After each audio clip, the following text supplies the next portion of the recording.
Mr. Valentine Ozigbo now joins us from Abuja studio. It's good to see you again, Mr. Ozigbo, and thank you so much for coming. It's quite unfortunate that we could not get to hear you properly and the conversations that we hope that we could have. So let's give it another shot tonight, and hopefully we will have a very pleasant conversation tonight. Thank you so much for joining us. And let me begin tonight by asking you, it's a 50-50 game, isn't it? Knowing full well that after the Court of Appeal judgment, there is a possibility of your opponent to try to challenge the outcome of the Court of Appeal. But should that happen, and that is going to be the final instance of the court, what would be your reaction, or what would you do should your opponent emerge victorious? So thank you so much, Cheryl, for the opportunity to continue our conversation. Hopefully our audience will get to hear us better today. And before going to next steps on the court matters, I'd like to first pause a minute to thank God for the victory. I owe it all to God. I also owe it all to judiciary, which obviously proved once more that indeed it is the last hope of a common man. And to also appreciate a lot of people who played different roles, especially my legal team, led by Senior Advocate of Nigeria, Alex Jeseme, and of course, our National Legal Advisor, Emmanuel Noida, and many more. Now, going straight into your question, indeed, what we do have, what I call a rock-solid case, which cannot be refuted, because, Shay, you know this very much. You know that in party politics, the National Working Committee basically is incumbent on them to organize primary, and it's also for INEC to monitor the outcome of the primary. And in the case of PDP, we had no issues. We had just one primary, and obviously monitored by INEC, and the report has a clean bill of health. And at the end of the day, I was actually the first to be submitted by any major political party to INEC. And my name has remained in the database of INEC all along. It's just that there was what I call interference or distraction coming from the other camp that insisted that somebody else, based on court judgment, thank God now has been set aside. So I honestly don't see the case going beyond this. But in the unlikely event that it happens, obviously we are also certain of victory at the apex court, because I know the court will always do the right thing. But that said, I'm also here to say we want to bring everybody to the fold to be on the same page with us. PDP is indeed a big umbrella that can accommodate the interests of everybody. So the key thing here is not about court squabbles, but rather what message we have for the Anambra. How do we want to change our story for good? When will things change that can make us proud of our existence as black people, as Nigerians, as in the Anambra? So really, this is where I want to shift my focus to. And quite frankly, I don't want to spend more time on litigation issues. If the other open decides to go, we have a legal team to deal with it. The next 60 days will be focusing on basically the grassroots. Let's go pass our message on to the people of Anambra State so they can see what their next governor is bringing to the table. So it then brings me to the question of why you want to be governor of Anambra State. I'm here basically to serve. All my life, I know how to serve, not just in my banking industry, which is my service career, but also in my hospitality business and other things I've done. How do we change the status quo? I am an advocate of continuous improvement. And I'm not comfortable with how things have become. I am angry about the way things have become that make us really, really unhappy. And I can go into history. But let me share this. I was born in the village. I grew up in the village. And I knew where the quality of life, how things have been. And then all of a sudden, you see things, getting depressed, getting taking a negative turn and going south, basically. Whether you talk about the human capacity indices, whether it's education and health, whether it's about infrastructure, whether it's roads and co. These basic things that other climes have taken care of. Why is it that we're still here debating? Look at the kind of headlines we have. Banditry. The insecurity. The kind of stories we hear.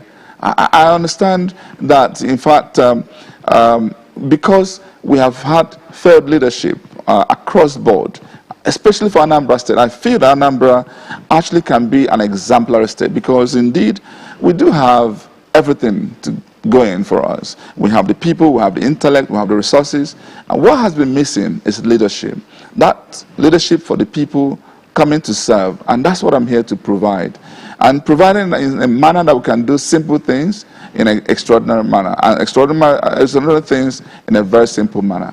And so I can take this further down to, how do we really intend to make a change? In Anambra, we have taken a turn to visit every single one of the 21 local governments and a lot of the 326 wards. And whenever I do visit some of these places, what I try to do is ask, what would you expect from your next governor? And you hear different things across demographics and across locations. If you hear people from our Anambra area, you understand that agriculture is their mainstay. How do we take that to a level where you can create more value chain, value into what they're doing? How do we take it to a processing level where indeed there will be more money coming to the table? And with this, you eradicate a number of things, poverty, and also creating employment and getting our youthful board, gainfully employed. And then, if you go to the Onitsha part, which is really should be the commercial hub, Onitsha has become a ghost of itself. Can we not transform it to a true commercial hub where infrastructure can work, utilities can work, and simple law and order can be kept, not touts, not bandit, not, where you will start to wonder, is this an animal kingdom? So I think that when we do the simple things, just keeping things decent and fixing things to work, making them functional, you will see a state you can be proud of. Moving to Nnewi access and e-health, there's something we can do there, basically to ensure that it becomes a true industrial hub, where we can cluster activities and industry, where they can come together and we enjoy what I call economies of scale.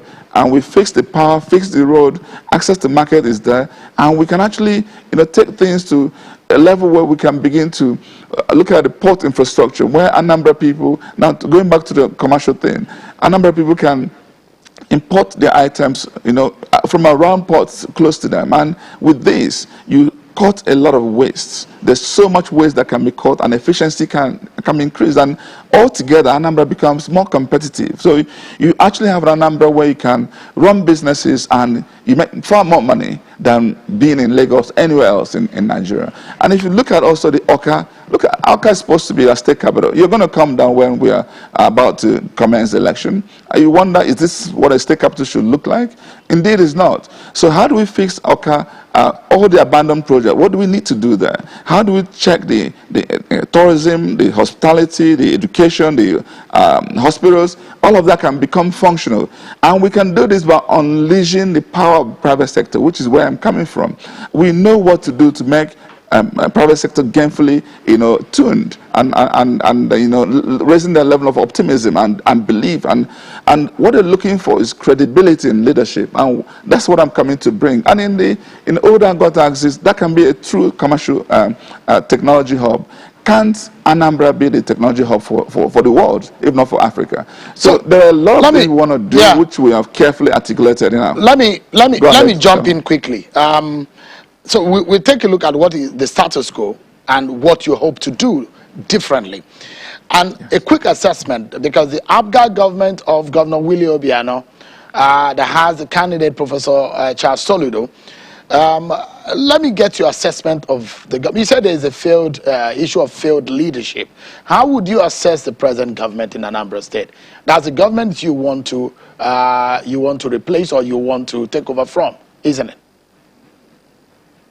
Yeah, that's exactly what I've done now. To be honest, nothing is working. Yes, there's an effort to set up, an airport in Anambra State, and that has taken all the attention. Yesterday, just to move from Anambra State to Ebonyi, where I was hosted by the Anambra community in Ebonyi. If I tell you my story, it was a sorry story.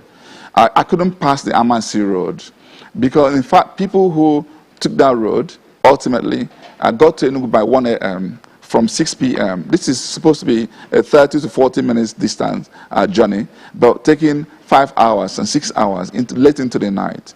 And what I did was to pass through, from Anambra to Imo to Abia State. Eventually, I ended up, and I was some hours late to my function. And what this means is that we have abandoned governance, basically. And I'll just giving you one instance. There's no place in Anambra you can be proud of the quality of road infrastructure, just using roads.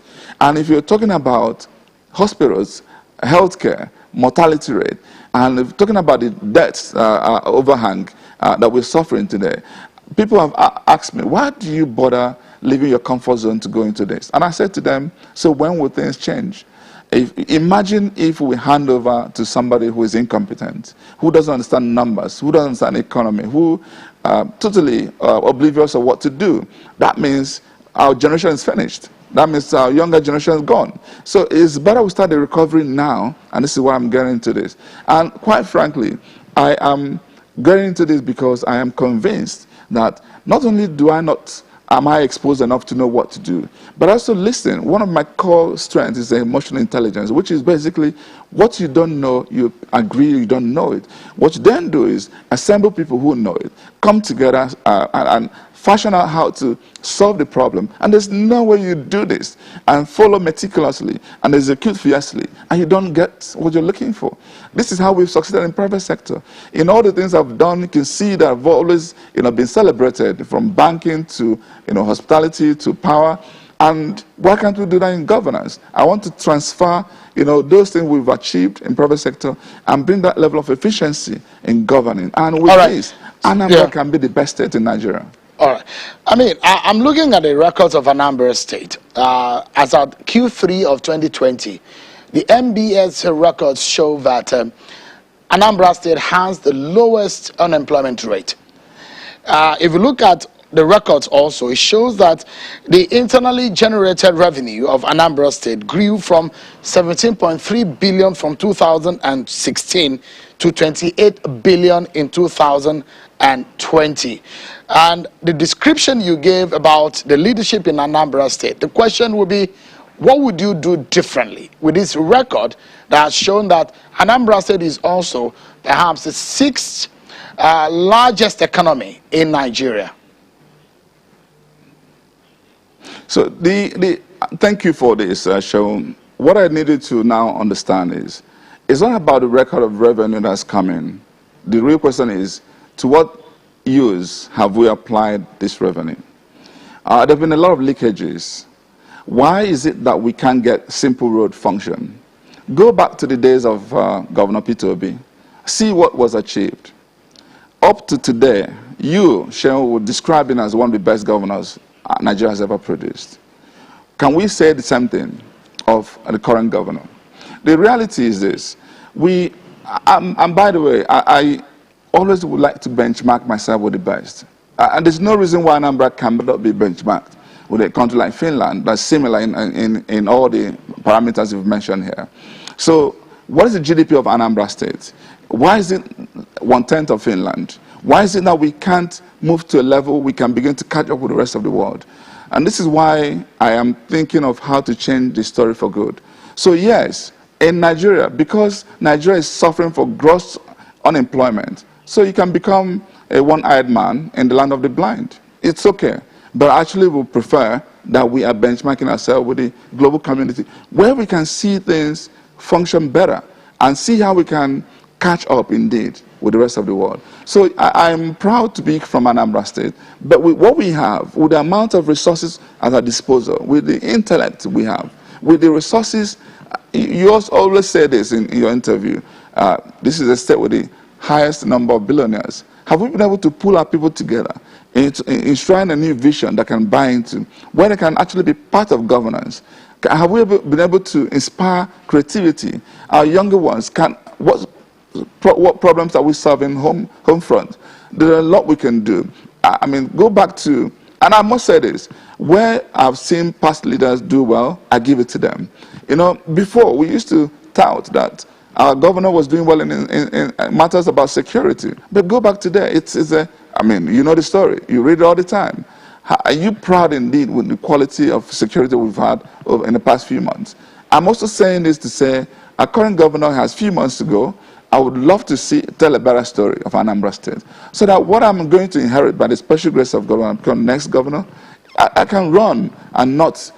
In fact, I was saying to myself, I wish I took over from Governor Peter B, who left billions of naira in the shores. Today, check the records of our debts, and you start to wonder, how can we move from 17 billion to 23 billion in internal general revenue? What has happened? Why are we mounting more debts? And what are we using? So let me.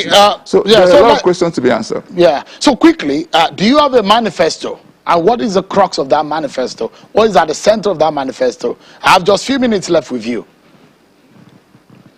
So thank you. I mean, we've taken time to develop our blueprint and our manifesto. And the crux of it is that we want to govern Anambra State leveraging 3 dimensions. Number 1 is clustering approach. I've already just described the clustering approach and looking at how we can center things, focusing on those areas and putting everything what you have to ensure they work. And we sequence them in a manner that will enable us to achieve progress. Number 2 is the sector approach. We've identified the sectors that are more impactful that will help us in solving our local problems. And then number 3 is partnership. There are ways we can partner with communities and they become part and parcel of governance. If I say to a community, build 5-kilometer roads of this quality, I will match it with 5-kilometer roads.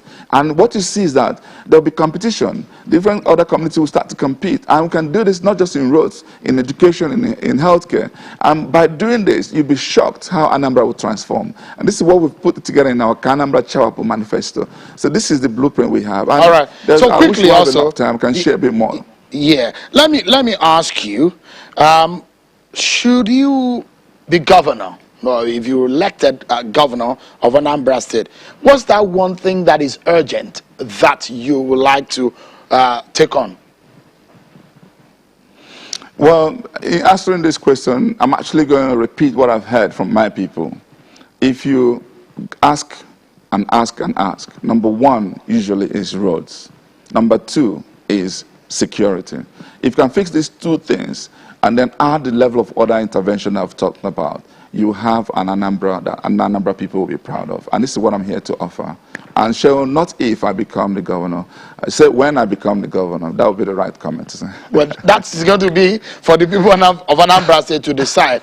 I wanted to get to your commitment within the first 100 days, for example, because there is the immediate, intermediate, and the long-term needs of your people. What do you think within the first 100 days that you're committing to right now should you be elected? And we've also clearly identified a number of things we want to focus on. But really, I want to straighten up governance, making it open and accountable. I want to remove touts everywhere, bring discipline and order, so that everything can be built upon. I want to set the right governance framework. Because if you don't have this, you can't build. Governance framework is the bedrock upon which you can build upon. And with that, we can start to intervene in each of those sectors. So there are roads we're going to intervene in. There are infrastructure we're going to start working on. And the milestone we want to achieve within that first 100 days. And trust me, all of this, and because we're in a hurry to go, please, let's have another opportunity where I can share the entire details of this.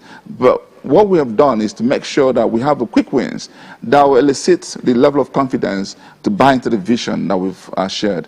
And in doing this also, we tie it to how they connect with the medium-term and the longer-term strategy.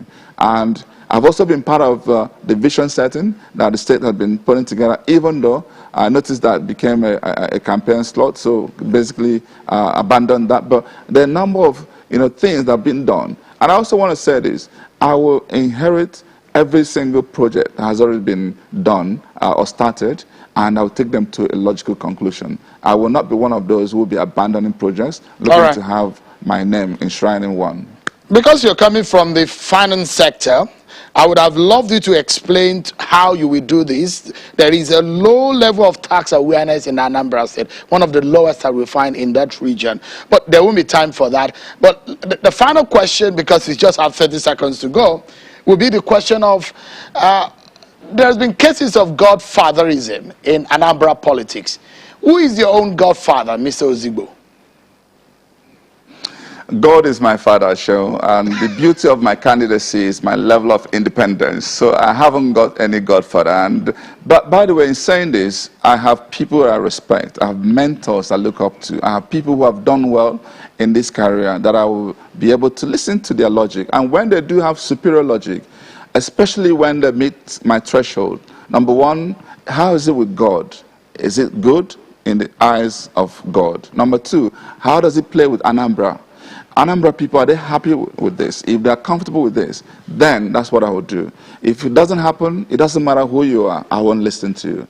Because the interests of God and Anambra people are uppermost. Thank you. All right, because I know issue of accountability comes into play in private sector organizations, and the question or the reason why I ask about your godfather is whether or not you can give us, you said you're going to, there are people that you respect and you're willing to listen to. Can you give us one of those people, and are they the ones funding you, or are you getting the funding for your campaign? As a matter of fact, for my primary, I largely funded my primaries myself. But obviously, for the main election, you welcome participation by the Anambra people. That is what is meant to be. It's not a design in such a manner that you are going to handle a campaign of this nature alone. And so, in giving them, there are a lot of people that I respect. And starting from His Excellency Peter Obi, who is the leader of PDP in Anambra State, you also have the senator representing the Anambra Central, Uche Kunife, who is the chairman of my campaign council in the state. We also have a number of people in the House of Representatives, especially Honorable Chuchu Onyema, who used to be the minority leader. These people have run elections, and they have governed in their own sphere well, and there's several more people of that class. And in fact, I will share this with you. You raised something about accountability. I am coming from a background, not just finance background. I'm a qualified chartered accountant. I'm a fellow of the institute. And I've also run businesses that are publicly quoted, which means that accountability is a watchword. And in saying this also, one of the things I want to do is not just about tax, raising the amount of revenue you generate from tax, it's also the prudence and cutting waste. Because there's a lot of laws, if you just can correct, a lot of the reason why Governor Peter Obi did well was because of his prudence. He was able to manage resources carefully in such a manner that he applied them where they are needed the most. Yes. Mr. Valentine Ozigbo, thankfully you're able to get this opportunity after a fourth start that we had on Friday due to the bad network. Thank you so much for your time, and I appreciate it. I wish you the very best in the race. Thank you so much. Thank you.